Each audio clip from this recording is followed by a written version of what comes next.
When you are trapped and cornered, several things start to happen. The adrenaline starts to pump, your heartbeat pounds in your ears, you sweat, you panic. All of this happened to me as I paced around the cupboard trying to collect my thoughts. None of this was helped by the continuous pounding on the door. I took a deep breath and checked the door. It was solid and the lock was sturdy, it would hold, but that didn't help me with getting out of the room. I looked around the room, not much in the way of useful implements, a few boxes of hand towels, toilet paper, some mops, the mop stick I had used to repel my attacker earlier, some bin bags, and that was about it. I checked my bag that I brought with me, hoping that somehow a machine gun had materialized in there at some point. Of course it hadn't, just a spare t-shirt, a can of Iris Brew, a book, Day by Day Armageddon, and some Doritos. Crap. Outside everything had gone quiet. All I could hear be the pounding on the door. Guess it was too much to ask for them to forget about me and move on. I looked at my options first. The door, pretty much suicide. I would be lucky to make my way past the one at the door and had no idea how many more were out there. If this had happened to everyone on the ward, it could be as many as 50 to 30 patients and various amounts of staff if they hadn't already fled.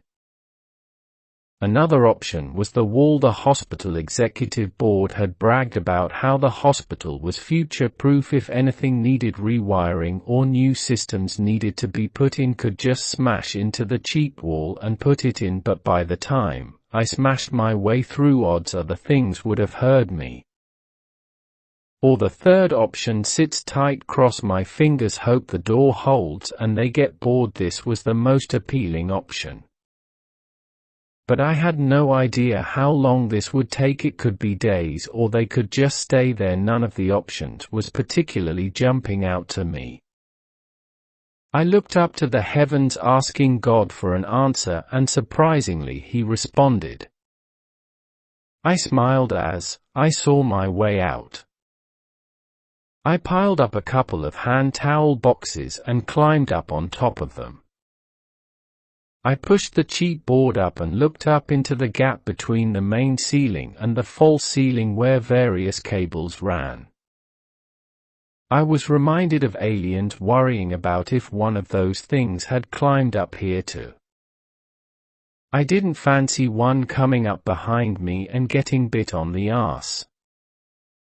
But the pounding and groans on the door drove me up, only pausing to grab my coat. It was chilly outside, didn't want to catch my death, and the mop handle, not sure why, but I just felt better by having it in my hand.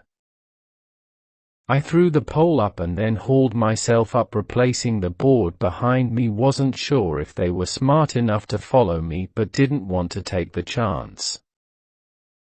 It was dim up here, dusty as hell, enough room for me to crouch, but that's about it. But at least I could see where I was going. I slowly made my way across the beams, testing each step carefully. I didn't want to risk putting my foot through a board, falling through the ceiling, twisting my ankle and being devoured. I made my way to the east for about 15 meters. I stopped. I should, by my estimation, be just above the door. I removed the panel and looked down. A body, couldn't make out whose it was. Half the face was missing, the other half caked in blood. I suppressed my reaction to puke, but 2 more panels over and I would be on the other side of the door that required a swipe card to open. I doubt these things were too smart to work it out. I stooped over to the panel. I kneaded and pulled it up. I looked through both ways down the corridor, all clear. I gently dropped down and looked back into the ward. I didn't want to, but couldn't help myself. There they were, just shambling around. Looked at me. I knew her. A moan escaped her lips and they all proceeded to the door, banging and shoving it. Fortunately, They were too dumb to work out the swipe card.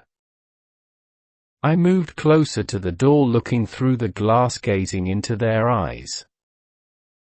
I saw nothing, just emptiness. They continued to pour at the glass. I saw something. I threw myself to the side just as one of them slammed into the door where I was a second earlier. Where the hell had it come from? Had they escaped into the main part of the hospital? Had the people that had been bitten and sent to A&E turned and spread the infection? I didn't have time to contemplate this any further, as the creature was coming at me again, not seeing a fire extinguisher nearby. I held only the pole as a weapon. I held it in both hands, keeping it between me and it. Lunged and I swung the pole straight into its kneecap. It sank to one knee. It looked up and roared. But at this point it was roaring at nothing, as I had taken off down the corridor, closing the doors behind me. Thank your Resident Evil for the advice. I swiped my card again and walked past maternity. I could hear screaming and crying. I couldn't bring myself to look in, but blood was sleeping under the door and into the corridor. The elevator was just round the corner. I would take it to the ground floor and head out through the underground parking area. As I was waiting for the elevator, I considered that the stairs would have been a better idea. I wasn't paying attention and it almost killed me. I headed straight into the lift without thinking. Tucked into the corner just out of view, it hurled itself at me. It caught me on the side. I somehow managed to get the pole up between me and its teeth, its mouth biting into it. It was a girl, blue top, blonde hair, Jean, I'm not sure. I was too busy trying not to get eaten to play fashion police. I managed to get my foot up and drive it into her stomach. I then used my weapon to hold her against the wall. While I reached for the ground floor button, the door slid shut and I could use both hands to hold her in place. The ride down seemed to take forever. Hopefully they would not be outside the elevator door waiting for me.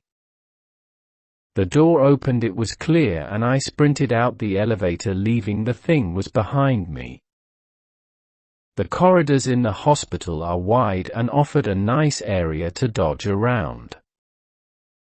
I was going to need it. The ground floor was swarming with them, broken glass, broken bodies everywhere. People yelled and cried. I just kept going and going. It was easy to dodge. Most of the creatures were too preoccupied with others. I was approaching the main lobby. I could head out here, but the revolving door would be suicide. Best to take the stairs down a floor and head through parking. I was almost at the stairs, just passing the coffee shop, when one came out of nowhere waving an arm at me. I ducked it, raised the pole in both hands, caught it under the chin and drove it back and knocked it straight through the glass divider between the stairs and the floor. We both tumbled over, my momentum carrying me down with it. I landed on top of it. I heard the pole snap its neck as we landed. But although its body could no longer move, its head continued to try and bite me. I stomped on it, stopped.